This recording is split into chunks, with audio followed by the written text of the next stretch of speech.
கர்த்தராகிய இயேசுவின் இனிமையுள்ள நாமத்தில் நான் உங்களை வாழ்த்துகிறேன், வரவேற்கிறேன். இந்த ராத்திரி வேளையில் தேவனுடைய வார்த்தையுமாய் எங்களோடு கூட ஆயிருக்க நாம் கூகுள் மீட்டாய் ஒன்று சேர்ந்த தேவனை துதிக்க கர்த்தர் கிருபை செய்திருக்கிறார். அவர் உண்மையான தேவன், நம்மை ஆசீர்வதிக்கிறவர். இந்த ராத்திரி வேளையில் கர்த்தருடைய பிள்ளைகளே, நாம் கண்ணுகளை மூடி தேவனை நன்றி செலுத்தி ஜெபிக்கலாம். தேவனே பரிசுத்த பிதாவே, ராத்திரி வேளையிலப்பா உங்களுடைய தெய்வீக பிரசனத்தால் நீர் எங்களை நிரப்பி ஆசீர்வதிக்கிறதுக்காக ஸ்தோத்திரம். நீரே பரிசுத்தராய் உண்மையுள்ளவராய் எங்களோடு கூட இருக்கிறதுக்காக ஸ்தோத்திரம். இந்த ராத்திரி வேளையிலும் கர்த்தாவே அநேக பாரத்தோட கவலையோட அநேக வேவலாதியோடு இந்த நாளில் வந்திருக்கலாம். தேவனே, இன்னைக்கு வசனங்கள் கேட்கும் போது இந்த மக்களுடைய உள்ள ஒரு சௌக்கியம் உண்டாக, ஒரு விடுதல் உண்டாக, தேசத்தில் ஆசீர்வாதத்தோடு இருக்க நீர் கிருபை செய்ததுக்காக ஸ்தோத்திரம். எல்லா பலவீனங்களை நீர் மாற்றி விடுவிக்கிறதுக்காக ஸ்தோத்திரம். இன்னைக்கப்பா நாங்கள் உண்மை துதிக்கும் போது, உண்மை ஆராதிக்கும் போது உங்களுடைய தெய்வீக பிரசனம் கூட இருக்கட்டும். எல்லா பலவீனங்களும் நீர் மாற்றி ஆசீர்வதி. தேவனே, நீர் எங்களை உயிர்ப்பிக்கிற தேவன், நீர் எங்களை துளிர்விட செய்த தேவன். ஆண்டவரே, தேசத்தில் ஆசீர்வதித்து வழி நடத்த நீர் உண்மையுள்ளவர். எங்களை முற்றிலும் தாழ்த்துகிறேன், அர்ப்பணிக்கிறேன். இன்னைக்கு வந்த ஒவ்வொரு குடும்பங்களையும் நீர் ஆசீர்வதித்து பலப்படுத்தும். நாங்கள் கர்த்தருடைய வசனங்கள் தியானிக்கும் போது, உண்மை துதிக்கும் போது, அநேகருக்காக ஜெபிக்கும் போது உம்முடைய தெய்வீக பிரசனத்தால் நீர் எங்களை தரம். இயேசுவின் நாமத்தில் ஜெபங்கள் நல்ல பிதாவே, ஆமென், ஆமென். இப்போ நாம் ஒரு பாடல் பாடலாம். நமக்கு தெரிந்த ஒரு பாடல் தான். எல்லாரும் அங்கே வீட்டிலே உட்காருங்க. நீங்க உங்களோட பிள்ளைகளும் சேர்ந்து இந்த பாடலில் பாடுற ஸ்தோத்திரம் இயேசுநாதா, உமக்கென்றும் ஸ்தோத்திரம் இயேசுநாதா.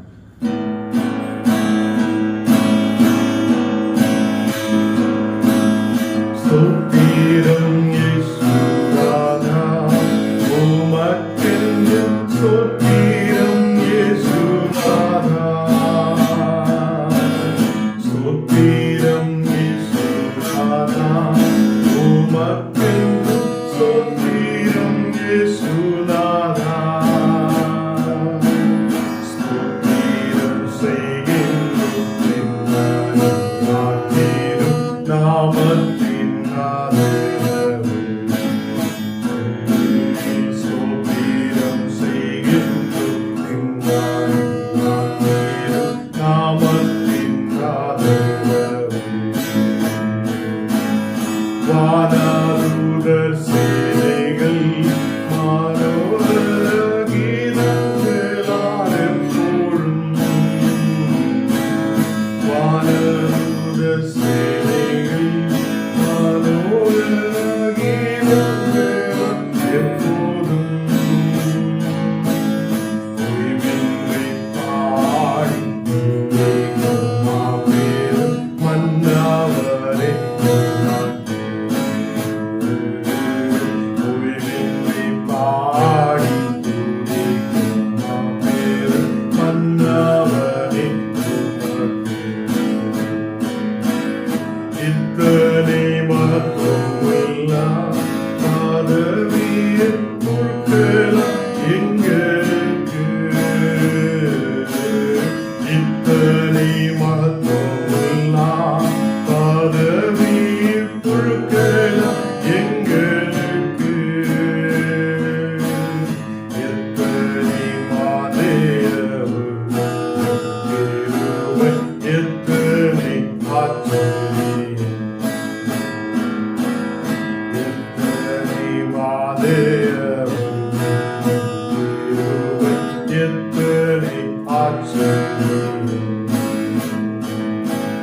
நீரெல்லாம் எங்களுக்கு ஆரலோகி யாருண்டு ஜீவாதாரா. நீரெல்லாம் எங்களுக்கு ஆரலோகி யாருண்டு ஜீவாதாரா. நீரே அன்பு தேற்றமில்லை.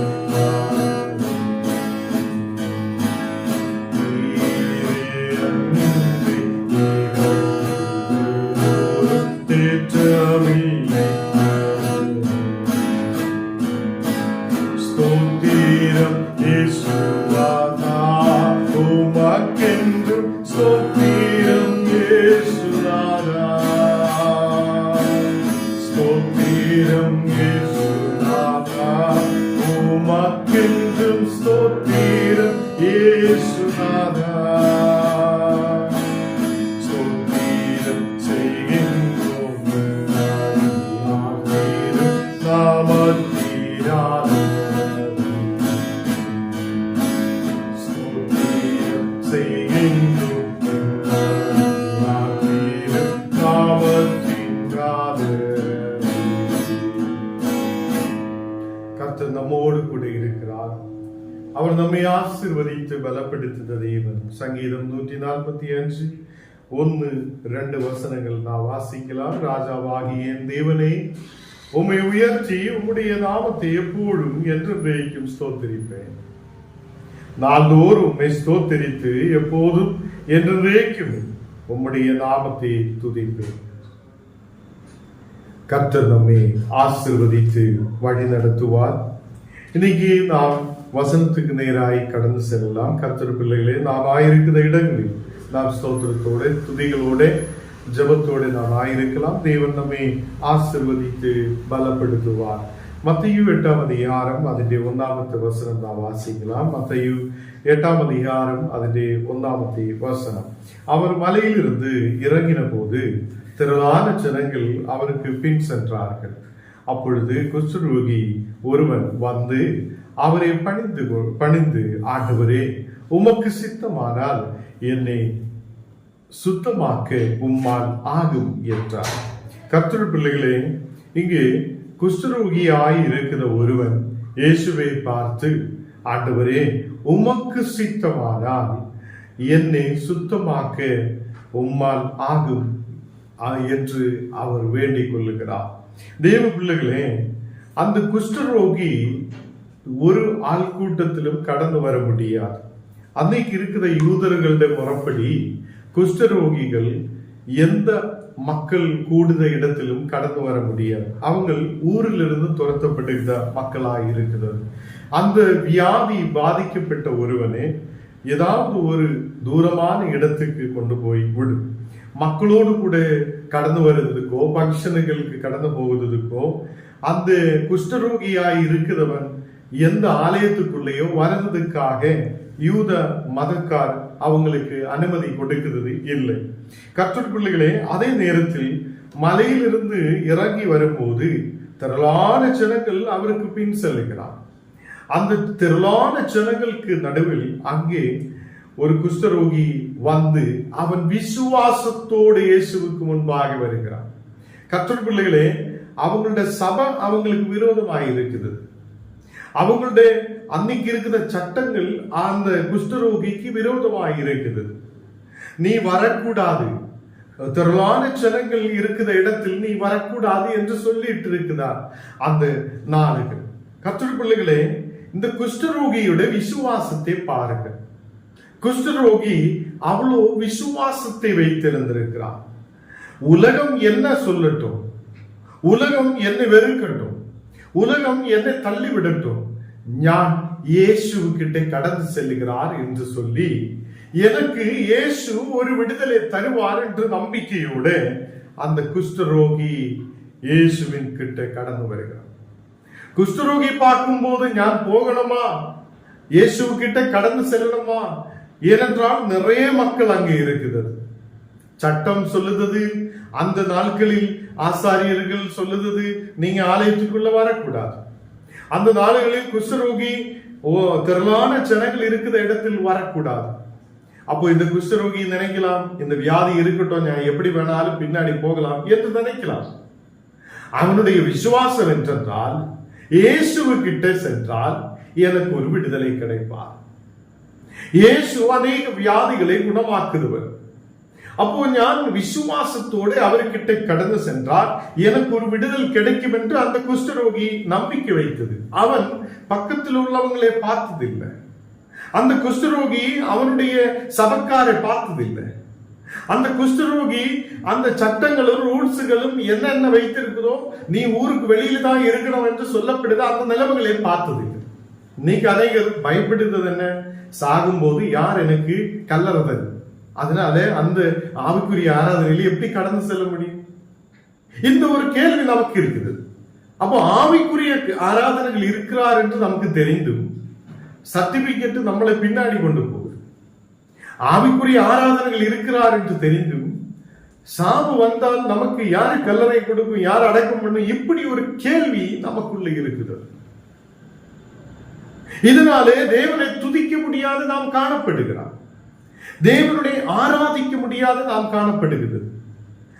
தேவனுடைய வல்லமையை தெரிந்தும் அவருடைய அற்புதத்தை தெரிந்தும் அவருடைய அபிஷேகத்தை தெரிந்தும் நாம் அதை அடக்கி வைத்து இப்போதும் ஏதோ ஒரு விளக்கை கொளுத்தி ஏதோ நமக்கு கட்டிலுக்கு கீழே வைத்திருக்கிற மாதிரி, இல்லை அதை அடைத்து வைத்திருக்கிற மாதிரி நாம் இருக்கிறார். கர்த்தருடைய பிள்ளைகளே, அந்த குஷ்டரோகி அப்படி எங்கேயோ ஒளிந்திருந்தவன் அல்ல. அவனுக்கு தெரியும் நான் வியாதி இருக்கிறான், எனக்கு மக்களுடைய கூட்டத்துக்குள்ள கடந்து செல்ல முடியாது என்றால் அன்னைக்கு இந்த குஷ்டரோகம் ஒருவனிலிருந்து வேற ஒருத்தருக்கு கடந்து செல்லும். இன்னைக்கு நமக்கு தெரியும் அரகுண்டா பகுதியில் கிராமங்கள் எல்லாம் அநேக குஷ்டரோகிகள் மலைப்பகுதிகளில் இருக்கிறார் என்று சொல்லுகிறார். சிற்றூர் பகுதியில் அநேக குஷ்டரோகிகள் இருக்கிறார் என்று சொல்லுகிறார். அவங்களுக்காக அநேக மக்கள் ஃபாதர்மாரு சிஸ்டர்மார் எல்லாம் அவங்களுக்காக ஊழியம் செய்கிறார். நமக்கு தெரியாது, நம்ம ஊர்கள் ஒன்றும் இது இல்லை. பட் அநேக கிராமங்களுக்குள்ள இப்போது குஷ்டரோகிகள் இருக்கிறார் என்று சொல்லப்படுகிறார். கர்த்தருடைய பிள்ளைகளே, இது அன்னைக்கெல்லாம் பயப்படுத ஒரு வியாதி. இந்த மகன் விசுவாசத்தை தான் நாம் எடுத்து பார்க்கணும். அவர் விசுவாசத்தோடு இயேசுவுக்கு முன்பாக கடந்து செல்லுகிறார். அவர் விசுவாசத்தோடு இயேசுவுக்கு முன்பாக கடந்து சென்று, ஆண்டவரே உமக்கு சித்தமானால் என்னை சுத்தமாக்குங்க, உன்னாலே சுத்தமாக்க முடியும் என்று நான் நம்புகிறேன். ஆண்டவரே நீர் என்னுடைய வியாதியை மாற்ற முடியும் என்று நம்புகிறேன். உமக்கு சித்தமானால் நான் குணமாகணும் என்று உனக்கு சித்தமானால் தேவனே நீர் என்னை சௌக்கியமாக்கும், நீர் என்னுடைய வியாதியை மாற்றும் என்று அந்த மகன் வேண்டிக் கொள்ளுகிறான். இங்கே மத்தேயு 8ஆம் அதிகாரம் 2வது வசனத்தில் வாசிக்கும் போது இயேசு தமது கையை நீட்டி அவனை தொட்டு எனக்கு சித்தம் உண்டு சுத்தமாக என்றார். உடனே அவனுடைய குஷ்ட ரோகம் நீங்கி அவன் சுத்தமானார். கர்த்தருடைய பிள்ளைகளே, இயேசு அவனை தொடுகிறார். இயேசு கை நீட்டி அவனை தொட்டு, அன்னைக்கு அங்கே இருக்கிற யூதர்களோ ஆசாரியர்களோ அன்னைக்கு இருக்கிற வேத பாலகர்களோ யாருமே இந்த மாதிரி வியாதி இருக்கிறவங்களை தொடமாட்டேன், தொட்டால் அவங்களும் அசுத்தமானவர்கள் என்று அந்த நாடுகளில் கருதப்பட்டிருக்கிறார். அப்பதான் இயேசு இந்த அவனுடைய விசுவாசத்தை பார்த்து அவனை தொடுகிறார். அவனை தொடும்போது, கை நீட்டி அவனை தொடும்போது எனக்கு சித்தம் உண்டு சுத்தமாக என்றார். உடனே அவனுடைய குஷ்டரோகம் நீங்கி அவன் சுத்தமானான்.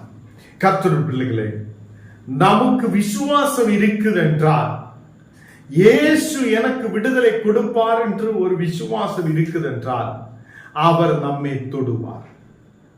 நாம் சபையை பார்த்து ஊர் மக்கள் என்ன சொல்லுன்னு பார்த்து ஏதோ நான் ஜெபிச்சா எனக்கு அவங்க என்ன துரத்துமா, எனக்கு அடக்கம் பண்ண மாட்டேன், எனக்கு அதை பண்ண மாட்டேன் எல்லாம் நினைத்து நாம் பயப்பட்டு இருந்தால் நமக்கு விடுதலை கொடுக்க மாட்டேன். நாம் மக்களை எல்லாம் பார்க்க வேண்டும். அங்கே இருக்கிற ஏதோ மக்கள் என்னை துரத்துமா என்றெல்லாம் பார்க்க வேண்டும். எனக்கு சித்தம் உண்டு, ஆண்டவர் என்னை குணமாக்குவார் என்று எனக்கு விசுவாசம் உண்டு. அவர் என்னை சுத்தமாக்குவார், அவரால் என்னுடைய வியாதியை மாற்ற முடியும் என்ற நம்பிக்கையோடு கர்த்தருடைய பக்கத்திலேக்கு நாம் கடந்து வரட்டும். தேவ பிள்ளைகளே, இங்கே 3வது வசனம் வாசிக்கும் போது, மத்தேயு 8ஆம் அதிகாரம் 3வது வசனம் வாசிக்கும் போது இயேசு அவனை நோக்கி, இதை நீ ஒருவருக்கும் சொல்லாதபடி எச்சரிக்கையா இருங்க. இப்போ இந்த அற்புதத்தை நீ யாருக்கும் போய் சொல்லாத.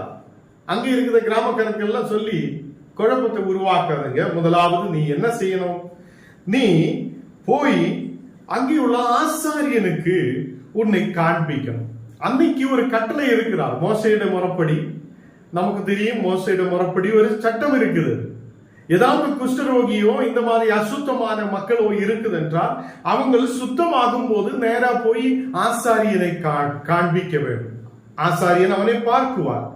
அவனை பார்த்து, சரி நீ சுத்தமாக இருக்கிறார், நல்லா இருக்கிறார், இனிமேல் நீ ஆலயத்துக்குள்ள கடந்து வரலாம், பங்கனுங்களுக்கு போகலாம், ஜப கூட்டத்துக்கு போகலாம், எல்லா மக்கள் கிட்டையும் நீ கடந்து செல்லலாம் என்று சொல்லி ஒரு ஆசாரியன் அவனுக்கு ஒரு உத்தரவு கொடுப்பார்.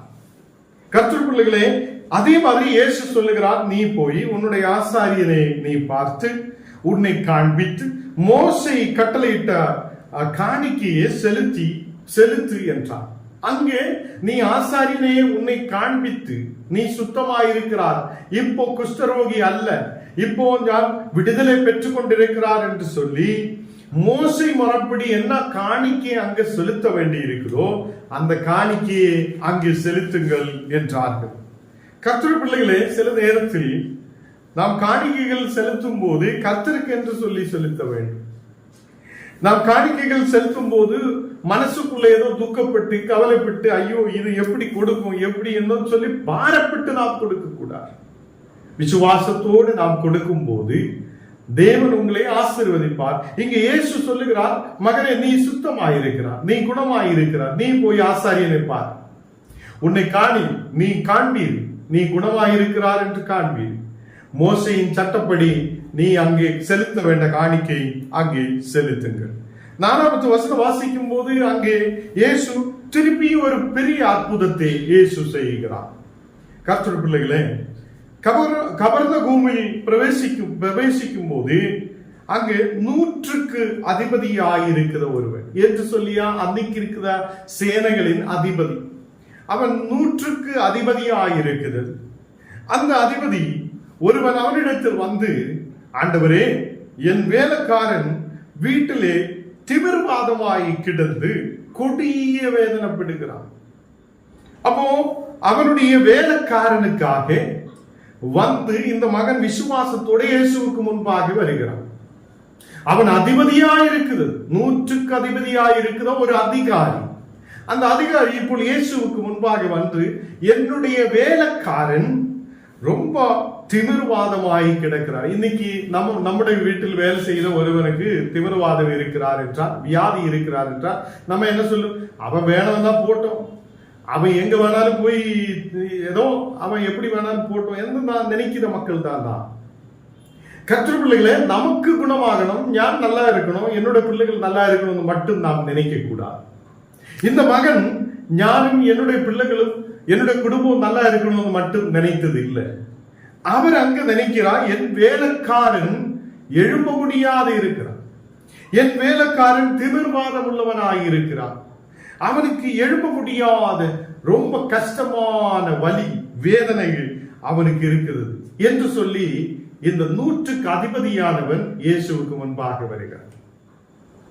அவன் தன் வேலைக்காரனை விட்டு நீ என்னோட வீட்டிலிருந்து போ என்று சொல்லி அவனை அனுப்பி விட்டதில்லை. அவனுடைய சௌக்கியத்துக்காக இயேசுவினிடம் வந்து கெஞ்சி கேட்கிறார். அங்கே 6வது வசனம் நாம் வாசிக்கும் போது அதற்கு இயேசு, நான் வந்து அவனை சொஸ்தமாக்குவேன் என்றார். நான் அங்கே வரலாம், நான் வந்து அவனை சொஸ்தமாக்கலாம் என்று சொல்லுகிறார். அப்போ இயேசு இந்த 100க்கு அதிபதியானவனுடைய வேலைக்காரனுடைய வீட்டுக்கு கடந்து சென்று அவனை சௌக்கியப்படுத்த விரும்பி இருக்கிறது. அப்பதான் இந்த 100க்கு அதிபதியானவன் சொல்லுகிறார், ஆண்டவரே நீர் என் வீட்டுக்கு பிரவேசிக்க நான் பாத்திரன் அல்ல. அவன் தன்னைத்தானே தாழ்த்துக்கிறார், இயேசுவை அவ்வளவு விசுவசிக்கிறார், இயேசுடைய அற்புதங்களை அவ்வளவு நம்புகிறான். கர்த்தருடைய பிள்ளைகளே, இங்கே ஆண்டவரே நீர் என் வீட்டுக்கு பிரவேசிக்க நான் பாத்திரன் அல்ல. நீ அவ்வளவு பரிசுத்தவானாய் இருக்குது, நீ தேவனுடைய குமாரன், நீ தேவனுடைய புத்திரராய் இருக்கும் போது தேவனே நீர் என் வீட்டுக்குள்ளே பிரவேசிக்க நான் பாத்திரன் அல்ல. ஒரு வார்த்தை மாத்திரம் சொல்லும், அப்பொழுது என் வேலைக்காரன் சொஸ்தமாக்குவான். நீ ஒரு வார்த்தை மட்டும் சொல்லியா போதும், என் வேலைக்காரன் சொஸ்தமாகுவான் என்று யார் விசுவசித்திருக்கிறார்? அந்த 100க்கு அதிபதி விசுவசித்திருக்கிறது. கர்த்தருடைய பிள்ளைகளை, இன்னைக்கு அதே கர்த்தர் நம் வீட்டுக்குள்ள இறங்கும் போது, அவருடைய பரிசுத்தாவி நம்மேல் இறங்கும் போது, இயேசு நம்மை தொடும் போது, நம்முடைய வீட்டுக்குள்ளே அற்புதம் நடக்கும் போது நாம் எப்படி இருக்கிறோம்? நாம் கௌரவத்தோடு இருக்கு, நமக்கு தாழ்மை இல்லை,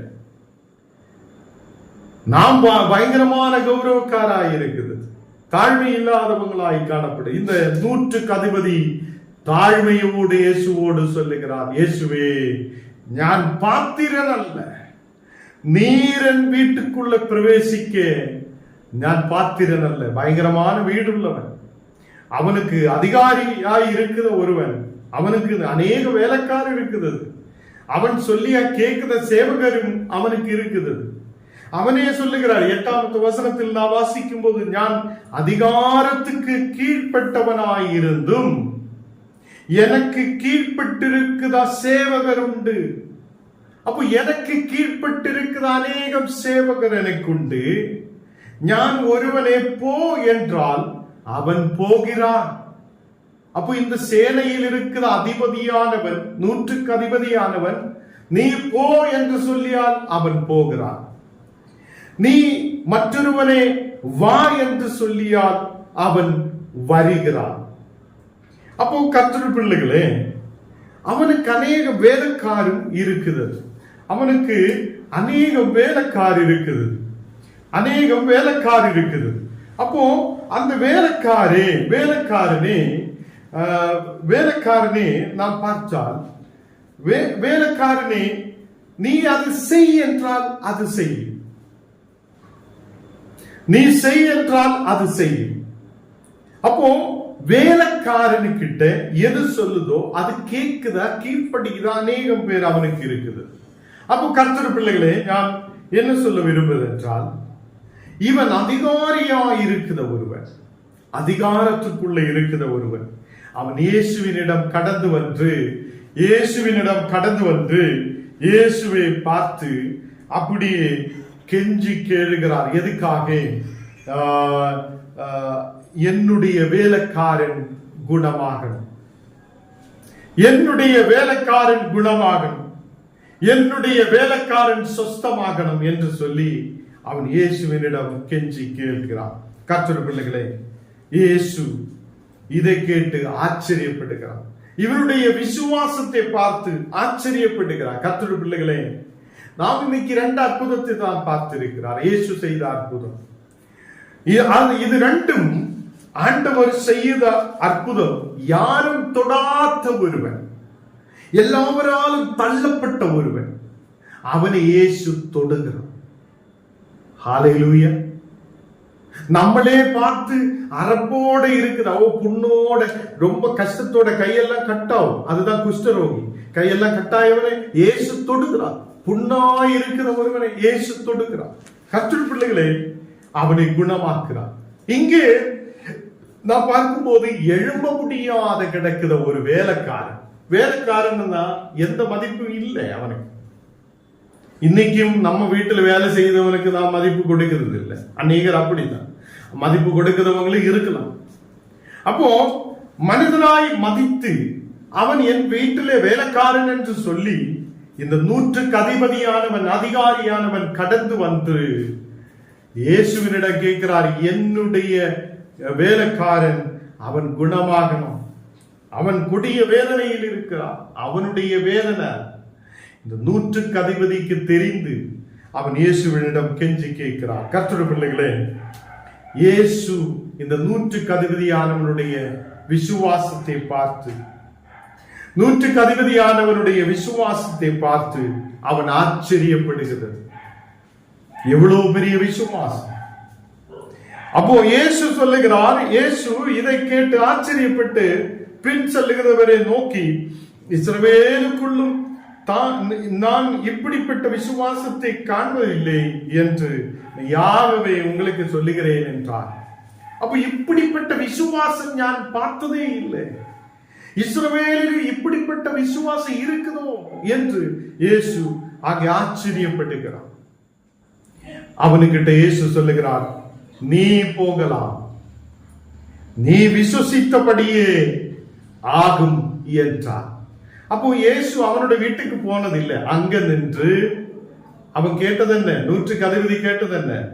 இயேசுவே, நீ ஒரு வார்த்தை சொன்னால் போதும், அவன் குணமாகுவான் என்று விசுவாசத்தோடு சொல்லி இருக்கிறது. இன்னைக்கு நாம் காலையிலிருந்து சாயங்காலம் வரை ஜெபிச்சாலும் நமக்கு விசுவாசம் வருது. காலையிலிருந்து சாயங்காலம் வரைக்கும் ஒரு வீட்டுக்குள்ள உட்கார்ந்து அந்த வெயிலிலும் சூடிலும் உட்கார்ந்து ஜெபிச்சா கூட நமக்கு விசுவாசம் வருதில்லை. இயேசு இறங்கி நின்றால் கூட விசுவாசம் வர மாட்டேன். இயேசு தொட்டால் கூட நமக்கு விசுவாசம் வர மாட்டேன். இன்றைக்கு நமக்கு என்னன்னா, நமக்கு பணம் இருக்கிறார், செல்வம் இருக்கிறார், நல்லா வாழ முடியும், உயிர் இருக்கிறார் என்றெல்லாம் சொல்லி நம்ம அகங்காரத்தோடு நடக்கிறார். ஒரு நாள் நமக்கு வரும், புல்லு போல நாம் கீழே விழும், அன்னைக்கு நமக்கு எழுந்து நிற்க முடியாத வரும் என்று நாம் நினைக்கணும். கர்த்தருடைய பிள்ளைகளே, நமக்கு பலத்தை கொடுக்கிறது கர்த்தர் தான். நமக்கு எல்லா வழிகளையும் திறக்கிறது கர்த்தர் தான். அவரை நாம் விசுவாசத்தோடு நம்பும் போது கர்த்தர் நமக்கு ஒரு விடுதலை கொடுப்பார். நம்முடைய விசுவாசத்தை பார்த்து நமக்கு ஒரு விடுதலை கொடுப்பார். இயேசு அந்த 100க்கு அதிபதியை பார்த்து சொல்லுகிறது, நீ போகலாம், நீ விசுவசித்தபடியே ஆகும் என்றார். அப்போ நீ என்ன விசுவசித்தோ, எதை நீ விசுவசித்தோ அது உனக்கு ஆகும் என்று சொல்லி அனுப்பும் போது அப்படியே அவன் வேலைக்காரன் சொஸ்தமானான் என்று வேதத்தில் நாம் பார்க்கிறது. கர்த்தருடைய பிள்ளைகளே, நம்முடைய விசுவாசம் பெரியதாய் இருக்கிறது. நம்முடைய விசுவாசம் மிக பெரியதாய் இருக்கிறது. தேவன் நம்மை ஆசீர்வதிப்பார். நாம் கண்களை மூடலாம், ஜெபிக்கலாம். தேவனே, பரிசுத்த பிதாவே, இந்த ராத்திரி வேளையில் விசுவாசத்தோடு நாங்கள் உம்முடைய பாதத்தில் அமர்ந்திருக்கிறேன். தேவனே, அநேகம் தேவைகளோடு ஜெபிக்கிற மக்கள் உண்டு. இன்னைக்கு அநேகம் தேவைகள் அவங்களோட வாழ்க்கையில் இருக்கலாம். தேவனே, எல்லா தேவைகளை சந்தித்து இந்த மக்களை நீர் விடுவிக்கிறதுக்காக ஸ்தோத்திரம். அந்த 100க்கு அதிபதி கேட்டது மாதிரி, தேவனே, ஒரு வார்த்தை நீ சொன்னால் போதும், என்னுடைய வேலைக்காரன் சொஸ்தமாகுவான். அதே மாதிரி அவ்வளவு விசுவாசத்தோடு நாம் கேட்கட்டும். தேவன் நம்முடைய ஜெபத்தை கேட்கிறவராய் இருக்கிறது. இன்னைக்கு உங்களுடைய விசுவாசத்தோடு உள்ள ஜெபத்தை தேவன் கேட்கிறவராய் இருக்கிறார் என்று நம்பிக்கையோடு ஜெபிக்கட்டும். தேவன் நமக்காக வழிகளை திறப்பார். தேவன் நமக்காக வழிகளை திறப்பார். இயேசு அந்த குஷ்டரோகியை குணமாக்கியதற்கு அப்புறம் அவனை ஆசாரியனிடத்தில் அனுப்பிவிட்டு மோசையின் முறைப்படி என்ன காணிக்க செலுத்த வேண்டி இருக்குதோ அது நீ அங்கே செலுத்தி உன்னை பரிசுத்தப்படுத்திக் கொள்ளட்டும் என்று சொல்லி அவனை அனுப்புகிறார். கர்த்தருடைய பிள்ளைகளே, நாம் இந்த நாளுகளில் நம்முடைய விசுவாசம் எப்படி இருக்கிறது என்று சற்று நேரம் யோசித்து பார்க்கட்டும். தேவனை பரிசுத்த பிதாவே, இந்த ராத்திரி வேளையிலப்பா கடந்து வந்திருக்கிற ஒவ்வொரு மக்களையும் நீர் ஆசீர்வதித்து பலப்படுத்து. எல்லா மக்களுடைய குடும்பங்களிலும் ஒரு சௌக்கியம் உண்டாகட்டும், விடுதல் உண்டாகட்டும். தேவனே, நாங்கள் உண்மையே சார்ந்து இருக்கிற மக்களாய் இருக்கிறோம். இந்த நாடுகளில் நீர் எங்களை பரிசுத்தப்படுத்தும், நீர் எங்களை சுத்தமாக்குத தேவன். ஒரு வார்த்தை சொன்னால் போதும், நாங்கள் குணமாகுவேன் என்று நம்புகிறேன் அப்பா. இந்த ராத்திரி வேளையில் கட பிரச்சனையோடு, வியாதியோடு, பலவீனதையோடு இருந்து ஜபிக்கிற மக்களுக்கு ஒரு விடுதலை நீர் கொடுத்து நீர் ஆசீர்வதிக்கிறதுக்காக ஸ்தோத்திரம். தேவனே, நாங்கள் நம்புகிறேன், உம்மை விசுவசிக்கிறேன் அப்பா. நீர் எங்களுடைய ஜெபத்தை கேள் தேவனே. எங்கள் குடும்பங்களை ஆசீர்வதியும், தேசத்தில் உயர்த்தி வழி நடத்துவதற்காக ஸ்தோத்திரம். அநேக மக்கள் நமக்கு சுற்றிலும் கண்ணீரோடு, பாரத்தோடு, கவலையோடு இருக்கும் போது தேவனிடத்தில் நாம் உட்கார்ந்து அவங்களுக்காக ஜெபிக்க, அவங்களுக்கு விடுதல் பெற்றுக் கொள்வதற்காக தேவனோடு கேட்க, தேவனை நீர் எங்களுக்கு கிருபை செய். இன்னைக்கு நீர் கொடுத்த வசனத்துக்காக ஸ்தோத்திரம். ஆண்டவரே, நீங்க எங்களை முற்றிலும் தாழ்த்தி அர்ப்பணிக்கிறேன். இயேசுவின் நாமத்தில் ஜெபங்கள் நல்ல பிதாவே, ஆமென்.